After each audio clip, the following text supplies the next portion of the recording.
கர்த்தருடைய பரிசுத்த நாமத்துக்கு ஸ்தோத்திரம். இந்த மாதத்திற்குரிய கர்த்தருடைய வாக்குத்தத்த வசனம் யோவான் 14 அதிகாரம் 1 உங்கள் இருதயம் கலங்காதிருப்பதாக, தேவனிடத்தில் விசுவாசமாயிருங்கள், என்னிடத்திலும் விசுவாசமாயிருங்கள். இந்த வருடத்தில் முதல் 3 மாதங்களை கடந்து 4வது மாதத்திற்குள் பிரவேசிக்க செய்த கர்த்தருக்கு நாம் நன்றி செலுத்துவோம். நாம் இந்த நாள் வரை சேதம் இல்லாமல் நிற்பதும் நிர்மூலமாகாதிருப்பதும் கர்த்தருடைய பெரிதான கிருபை. இந்த மாதத்திற்கு என்று கர்த்தர் நமக்கு கொடுக்கிற வாக்குத்தத்தம் யோவான் 14 அதிகாரம் 1 உங்கள் இருதயம் கலங்காதிருப்பதாக, தேவனிடத்தில் விசுவாசமாயிருங்கள், என்னிடத்திலும் விசுவாசமாயிருங்கள் என்பது. கலங்குதல் என்ற வார்த்தை தெளிந்த தைரியமான என்ற வார்த்தைக்கு எதிர்மறைவான சொல். இருதயத்தை குறித்த அநேக காரியங்கள் வேதத்தில் எழுதப்பட்டுள்ளது. நம்முடைய இருதயம் சிந்தனைகளின், எண்ணங்களின் பிறப்பிடமாக இருக்கிறது. நம்முடைய இருதயம் உணர்வுகளின் பிறப்பிடமாக இருக்கிறது, செயல்களின் பிறப்பிடமாக இருக்கிறது என்று வேதத்தில் பார்க்கிறோம். இருதயம் உணர்வுகளின் பிறப்பிடமாக இருக்கிறது. மார்க் 7 அதிகாரம் 20-23 வரை இயேசு கிறிஸ்து இருதயத்திலிருந்து புறப்படும் அசுத்த காரியங்களை குறித்த பட்டியலை சீஷர்களுக்கு கற்றுக் கொடுத்தார். அது மாத்திரமல்ல, மகிழ்ச்சியும் துக்கமும், சோர்வு, கலக்கம், மகிழ்ச்சி, துக்கம், கோபம், எரிச்சல், சோர்வு, பயம், ஞானம், பாலுணர்வு போன்ற எல்லா உணர்வுகளும் இருதயத்திலிருந்தே புறப்படுகின்றன. இருதயத்தை கலங்க பண்ணுகிறவன் சத்ரு. பலவிதமான பிரச்சனைகளையும், போராட்டங்களையும், சூழ்நிலைகளையும், வியாதிகளையும், நெருக்கங்களையும் நம்முடைய வாழ்க்கையிலும் நமக்கு அருமையானவர்களின் வாழ்க்கையிலும் கொண்டு வந்து இருதயத்தை பயந்து கலங்கி இருக்க செய்கிறான். நம்முடைய கர்த்தரின் நாமம் இருதயத்தை ஸ்திரப்படுத்தும் தேவன். அவர் எதற்காக சோர்ந்து போன, பயந்து கலங்கி போன நம் இருதயங்களை ஸ்திரப்படுத்துகிறார் என்று 1 தெசலோனிக்கேயர் 3 அதிகாரம் 13 எழுதப்பட்டுள்ளது. இவ்விதமாய் நம்முடைய கர்த்தராகிய இயேசு கிறிஸ்து தமது பரிசுத்தவான்கள் அனைவரோடும் கூட வரும்போது, நீங்கள் நம்முடைய பிதாவாகிய தேவனுக்கு முன்பாக பிழையற்ற பரிசுத்தம் உள்ளவர்களாய் இருக்கும்படி உங்கள் இருதயங்களை ஸ்திரப்படுத்துவாராக என்று எழுதப்பட்ட வார்த்தையின்படி கர்த்தராகிய இயேசு கிறிஸ்து அவருடைய வருகையில் பிழையற்ற பரிசுத்தவான்களாக, ஆயத்தம் உள்ளவர்களாக மாற்றும்படியாக நம்முடைய இருதயங்களை ஸ்திரப்படுத்துகிறார் என்று பார்க்கிறோம். நம்முடைய கர்த்தர் எப்படியெல்லாம் இருதயத்தை பலப்படுத்தி ஸ்திரப்படுத்துகிறார் என்று பார்க்கும்போது, பிலிப்பியர் 4:13 என்னை பலப்படுத்துகிற கிறிஸ்துவினாலே எல்லாவற்றையும் செய்ய எனக்கு பலனுண்டு என்று எழுதப்பட்ட வார்த்தையின்படி இயேசு கிறிஸ்து நம்மை பலப்படுத்துகிறார்.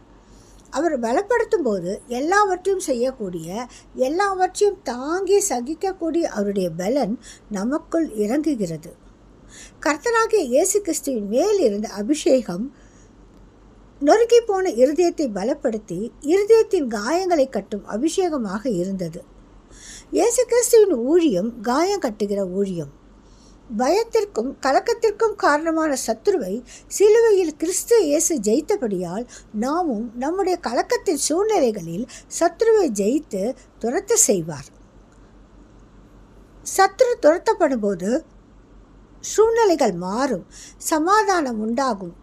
அடுத்ததாக பரிசுத்த ஆவியானவர் மூலம் கர்த்தர் நம் இருதயங்களை தேற்றி பலப்படுத்துகிறார்.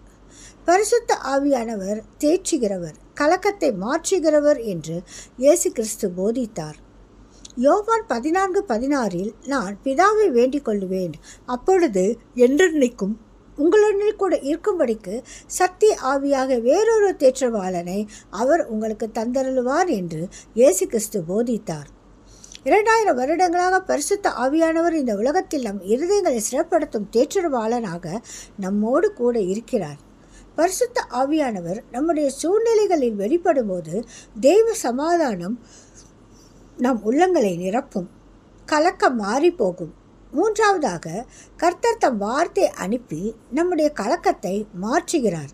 ஏசாயா 40:1 என் ஜனத்தை ஆற்றுங்கள் தேற்றுங்கள் என்று கர்த்தர் தொடர்ந்து 20 அதிகாரங்கள் கலங்கி போயிருந்த ஜனத்திற்கு நம்முடைய ஆறுதலின் வார்த்தைகளை கொடுத்து பலப்படுத்துகிறார்.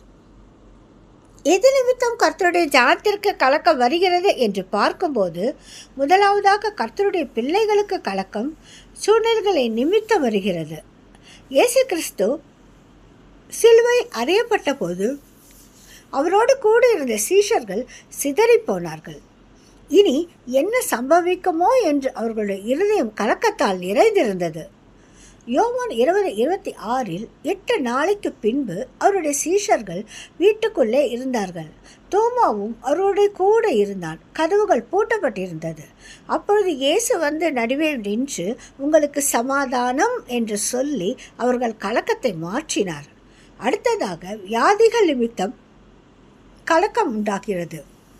சில வியாதிகள் சரீரத்தை தாக்கும்போது கேள்விப்பட்ட சில மருத்துவர்கள் மருத்துவ முறைகளை கையாளும் போது விடுதலை உண்டாகும் என்ற ஒரு நம்பிக்கையோடு மருத்துவரிடத்தில் கடந்து செல்லுவோம். ஆனால் அவர்கள் கொடுக்கிற மருத்துவ முறைகள் மருந்துகள் விடுதலையை கொண்டு வரவில்லை என்றால் நம்பிக்கை இழந்து இனி என்ன செய்வோம்? கலக்கமான சூழ்நிலைகள் உண்டாகும்.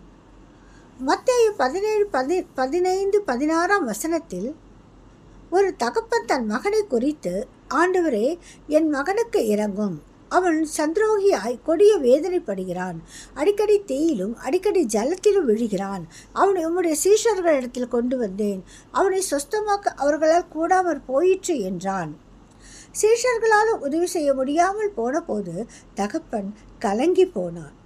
இயேசு கிறிஸ்து சத்துருவை துரத்தி சுகம் கொடுத்தார்.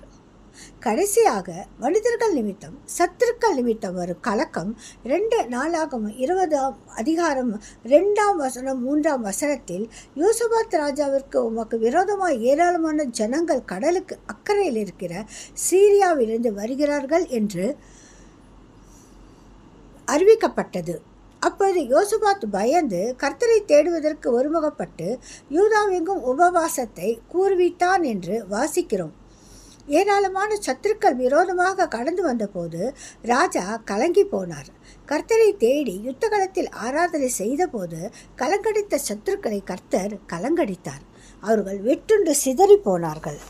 இந்த மாதத்தின் முதல் நாளிலும் கர்த்தர் நமக்கு கொடுக்கிற வாக்குத்தத்தம் யோவான் 14:1 உங்கள் இருதயம் கலங்காதிருப்பதாக, தேவனிடத்தில் விசுவாசமாய் இருங்கள், என்னிடத்திலும் விசுவாசமாய் இருங்கள் என்பது.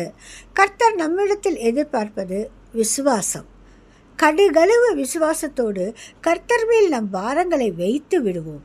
இந்த மாதத்தில் எப்படிப்பட்ட சூழ்நிலைகளை நினைத்து நாம் கலங்கி கொண்டிருந்தாலும் நாம் அறிக்கை செய்யும்படியாக கர்த்தர் நமக்கு கொடுக்கும் வார்த்தை சங்கீதம் 93:4 திரளான தண்ணீர்களின் இரைச்சலை பார்க்கிலும் சமுத்திரத்தின் வலிமையான அலைகளை பார்க்கிலும் கர்த்தர் உன்னதத்திலே வல்லமையுள்ளவர் என்பது. கர்த்தர் என் சூழ்நிலைகளை காட்டிலும் வல்லமையுள்ளவர், என்னை விடுவிக்க வல்லமை உள்ளவர், எனக்கு ஜெயத்தை கொடுக்க வல்லமை உள்ளவர் என்ற விசுவாசத்தோடு கர்த்தருடைய பாதத்தை பிடித்து கொள்ளும்போது கர்த்தர் சூழ்நிலைகளை மாற்றி, வியாதிகளை மாற்றி, சத்துருகளை துரத்தி சமாதானத்தால் நம் இருதயங்களை நிரப்புவார். எல்லா கலக்கத்தை கொண்டு வருகிற சூழ்நிலைகளை மாற்றி தெய்வ சமாதானத்தால் நம்மை நிரப்பி ஆசீர்வதித்து உயர்த்துவார். ஜெயத்தின் மேல் ஜெயத்தை காண செய்வார். ஆமேன். ஜெபிப்போம். சர்வ வல்லமையுள்ள எங்கள் பரலோக பிதாவே, உம்முடைய குமாரனாக இயேசு கிறிஸ்து இந்த உலகத்தில் அனுப்பி எங்களை மீட்டு கொண்டபடியா ஸ்தோத்திரம். சிலுவையில் சத்ருவின் தலையை நசுக்கி ஜெயமெடுத்த ஜெய கிறிஸ்துவே, எங்கள் பயத்திற்கும் கலக்கத்திற்கும் காரணமான சத்ருவின் எல்லா கிரியைகளும் அதமாக்கி எங்கள் நடுவில் நின்று இந்த மாதத்தின் முதல் நாளில் எங்களுக்கு சமாதானம் கூறுகிறபடியா ஸ்தோத்திரம். எங்களை கலக்குகிற சூழ்நிலைகளை காட்டிலும் நீர் வல்லமையுள்ளவர் என்ற விசுவாசத்தை எங்கள் இருதயங்களில் தந்து விசுவாசத்தோடு அதையே அறிக்கை செய்து ஜெயமெடுக்க உதவி செய்யும். இயேசுவின் நாமத்தில் ஜெபிக்கிறோம் பிதாவே. ஆமேன்.